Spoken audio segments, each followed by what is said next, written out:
Chapter 14. The Fog. A thick, oppressive fog, cold and wet, clung to the forest floor like a suffocating shroud. Twisted trees, stripped of their familiar warmth, loomed like spectral figures, their skeletal branches dissolving into the swirling milky mist that swallowed the sky. The air itself tasted of damp earth and unseen decay, pressing down with a tangible weight. Emily stirred, groggy and disoriented, emerging from the depths of a dream she couldn't quite remember, a dream that might have been a nightmare, leaving behind only an echoing hollowness. Where am I?" she whispered, her voice rough, barely a breath against the vast silence. The chill of the damp earth, coarse and unforgiving, pressed against her skin, a brutal reminder that she was very much awake. Her limbs, heavy and unresponsive, ached with a fatigue that felt ancient. The world around her felt surreal, a landscape painted by a fevered imagination, as she squinted through the heavy fog that clung to the forest like a malevolent spirit, distorting her sense of reality. Every shadow, every indistinct shape seemed to writhe with a life of its own, threatening to emerge from the swirling gray. The forest around her thrummed with an unsettling energy, a low, ominous vibration that resonated in her bones. Leaves rustled with agitated whispers, not from wind, but from some unseen internal tremor, and the diminishing calls of creatures echoed eerily, one by one, fading into the pervasive silence, as if the woods themselves were holding their breath, anticipating something monstrous.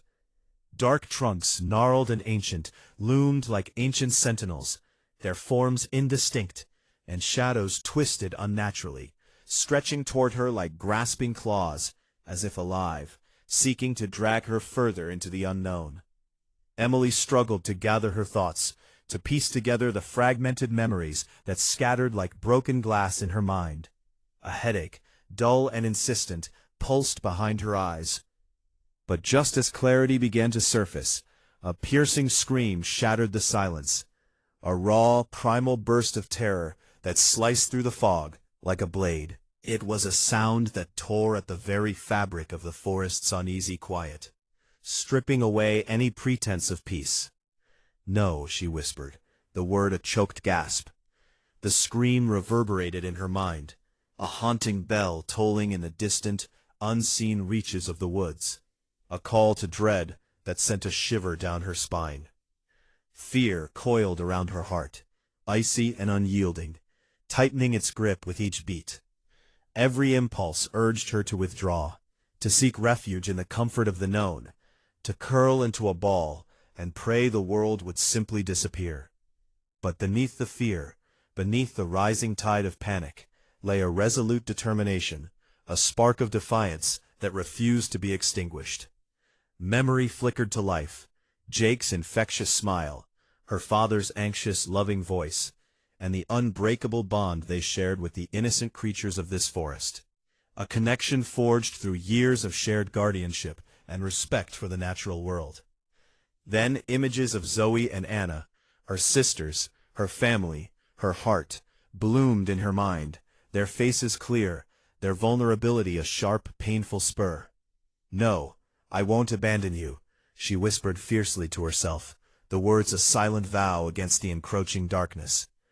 Drawing upon a strength she hadn't known she possessed, a deep wellspring of courage born of love and loyalty, she pushed herself to her feet, her legs trembling but holding. "I won't leave you." With each uncertain step, it felt as though the very ground beneath her conspired to weigh her down, the damp earth clinging to her feet, pulling her back. The fog thickened around her, an oppressive curtain obscuring her vision, each swirling eddy covertly conspiring to hide the threats lurking within. The air grew heavier, colder, pressing in on her, stealing her breath. She stumbled over unseen roots, brushed against unseen leaves, every touch a potential danger. "Come on," she shouted, her voice thin and ragged, a desperate plea to the unseen forces that seemed to mock her. Emily's breaths quickened, turning into short, panic-stricken gasps, each inhale a struggle against the damp, thick air. Her heart hammered against her ribs, a frantic drumbeat of terror and defiance. She pressed on, despite the fear, each step forward fueled by the resolute burning certainty bubbling within her, propelling her deeper into the shadowy heart of the forest. Then, a voice, smooth, sinister, like oil poured over velvet, crept into her ears, curling like smoke around her mind, chilling her to the bone. "Do you hear the poor, helpless prey whimper?" The blood drained from Emily's face. Vargoth. He emerged from the mist, a phantom solidified, his form appearing with an unnatural swiftness that made her stomach churn. The sleek, dark blue hybrid theropod, a nightmare made flesh, stood before her, his now one pale blue eye, glinting with a chilling malice and an unnerving intelligence that spoke of ancient evil and predatory cunning. Every muscle in his powerful frame rippled beneath his dark, almost iridescent scales, promising swift, brutal efficiency. Emily's heart stopped, then resumed with a violent lurch, thundering against her ribs. The sight of him, the sheer malevolence radiating from his presence, caused bile to rise in her throat, burning and bitter. She wanted to scream, to recoil, to disappear. But she forced herself to look away, to break the hypnotic gaze of that pale blue eye, focusing instead on the dreadful sound that had drawn her in, the source of the earlier scream. There, just beyond the clearing, barely visible through a momentary thinning of the fog, an injured Lyriel lay in the underbrush, her wings and body matted and bloodied, one leg twisted at an unnatural angle. Her remaining eye, glassy with pain and terror, fixed on Emily with a silent plea. Emily's heart shattered at the sight, a raw mix of fury and sorrow flooding her veins, hot and cold. Lyriel's soft whimpers, barely audible over her own ragged breathing, cut deeper than Vargoth's taunts, sinking into her soul, twisting the knife of her pain. It was a direct assault on everything she held dear, everything she had sworn to protect. "Such a tender heart," Vargoth laughed, the sound harsh, grating, utterly devoid of warmth or humor. It was a sound designed to flay, to torment. He took a slow, deliberate step towards her, his claws clicking softly on the damp earth, each sound a hammer blow against her frayed nerves.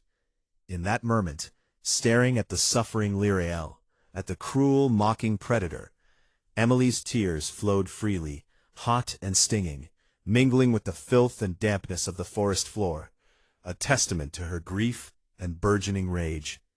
"You," she whispered, the single word thick with a hatred so potent it surprised her.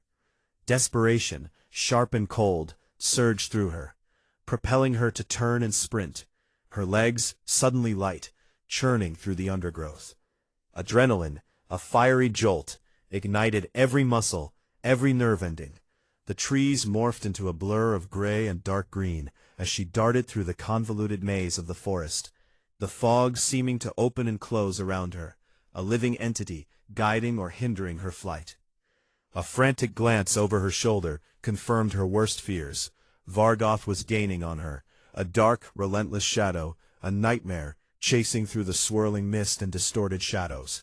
He moved with an effortless grace, his powerful strides devouring the distance between them, his laughter echoing, a taunting symphony of doom. Instincts, sharp and primitive, kicked in, pushing Emily to run faster, deeper into the woods, away from the mocking laughter, away from the predatory gleam in those pale blue eyes. The land beneath her feet felt treacherous, a natural death trap. Roots, gnarled and slick with moss, rose unexpectedly, seeking to trip her, and jagged rocks threatened to send her tumbling. She was running blind, gasping, her lungs burning, searching for anything, an escape, a hope, a momentary reprieve. But the forest, once a sanctuary, was now unforgiving, a labyrinth designed for her demise.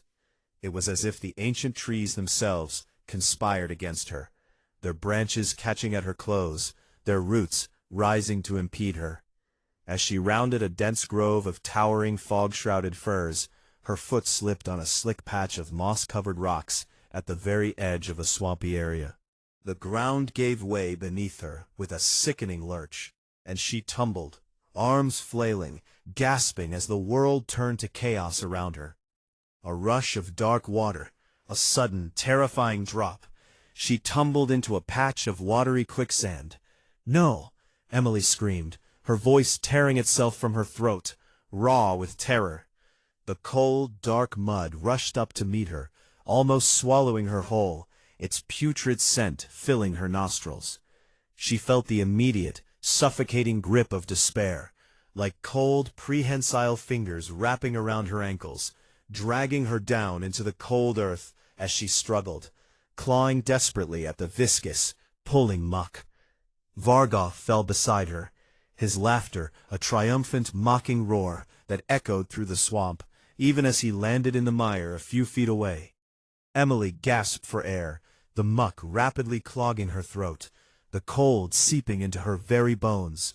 But the creature, the genetic marvel that it was, regained his footing with unnatural ease, his powerful limbs finding purchase where she merely sank. The hybrid thrived where she faltered, his engineered resilience a stark contrast to her human vulnerability.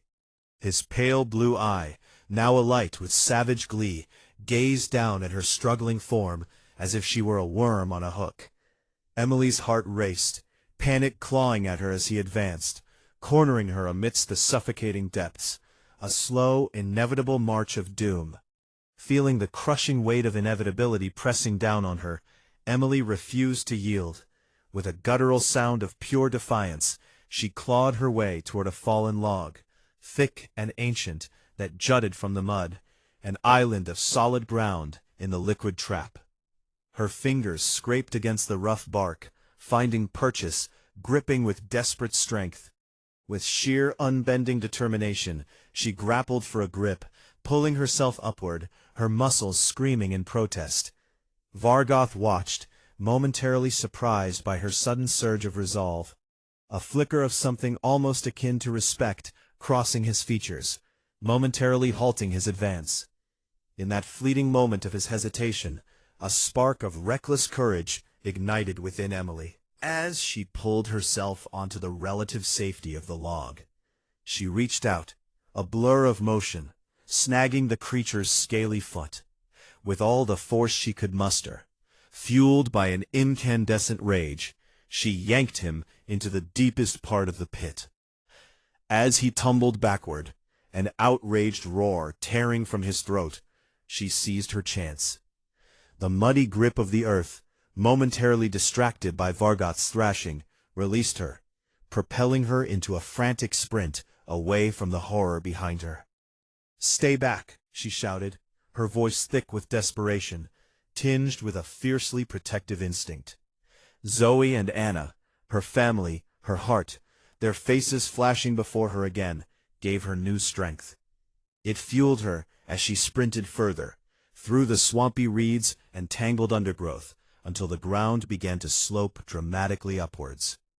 She burst through a final curtain of dense bushes, and found herself, breathless and cornered, at the edge of a sheer cliff, the churning gray of a river far below. The creature loomed behind her, his form silhouetted against the swirling mist, a predator at the end of its relentless pursuit. He emerged from the undergrowth without a scratch, his pale eyes burning with a renewed, infuriated malice. He pinned her against an ancient, gnarled tree, its roots clinging precariously to the cliff edge. The rough bark splintered under their combined weight, the tree groaning, its ancient roots tearing from the earth, teetering precariously at the very brink of the abyss.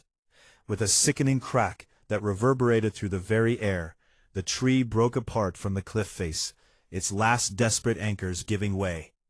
Emily screamed, a sound of pure, unadulterated terror. The world flipped, and they both plummeted into the abyss, the ground vanishing beneath her feet. The deafening roar of a massive waterfall, previously unheard, now engulfed them, swallowing all other sounds as they fell. Emily screamed again, her eyes wide with terror, the sheer force of the wind and water tearing at her. Vargoth let out a guttural scream, a sound of pure, shocked outrage and pain, echoing through the canyon, a primal shriek of a predator caught in its own trap, until his voice, too, was swallowed by the thunderous cascade of water. He plummeted, a dark shape disappearing into the violent, churning depths of the river below, lost to the raging torrent. Emily, miraculously, narrowly escaped certain death. Her flailing hand, in a desperate last-ditch effort, caught a thick root, a stubborn tendril of the broken tree that still held a fragile grip on the cliff face. Her shoulder pulled with a sickening pop, but she held on, dangling precariously, the spray of the waterfall drenching her, the roar deafening her. With a surge of adrenaline and a strength born of sheer will, she clawed her way back to a narrow, mossy ledge, her body screaming in protest. Shaking violently, she emerged from her hiding place on the treacherous ledge, disbelief washing over her like a cold tide. The eerie silence of the forest settled around her once more, absorbing her shock-stricken breath, the sound of the waterfall now a distant, muffled thunder. She was alive. Soaked, shivering, every muscle aching, Emily pulled herself up onto the riverbank, further downstream, where the current had dragged her.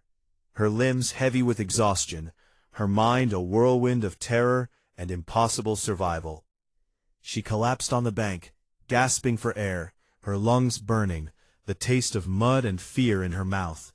She looked back at the waterfall, a monstrous, churning maw in the distance, her eyes wide with disbelief, her heart still thundering. Vargoth was gone for now, swallowed by the earth, by the water, by the very forces he had so easily commanded. The eerie silence of the forest settled around her, vast and profound. She was alone. Emily pushed herself up, leaning against a rough, wet stone, her body aching, her mind reeling. She closed her eyes for a moment, remembering the wolf, Jake, her family, the cold malice in Vargoth's eye. Then her eyes snapped open, blazing with a fierce, renewed determination. Not just a diversion. You messed with the wrong friend, she said, her voice hoarse but steady, a vow whispered into the vast, indifferent wilderness. The fog, as if sensing her resolve, swirled, obscuring her vision once more, attempting to hide the path ahead, the path she still had to walk. Emily clutched onto the gnarled tree branch just beside her, refusing to let go, refusing to succumb to the encroaching darkness, to the exhaustion that threatened to pull her under. "I won't let you take him," she said, her voice raw with conviction, before the world tilted and the pain and exhaustion finally claimed her. She passed out, slumping against the cold, wet earth. The heartbeat of the forest, once an ominous thrum, now echoed her own, a rhythm of survival and defiance, a promise against the malevolence that had stalked her with every breath. Whatever lay ahead, one truth rang clear in the depths of her unconscious mind. She would fight until the very end.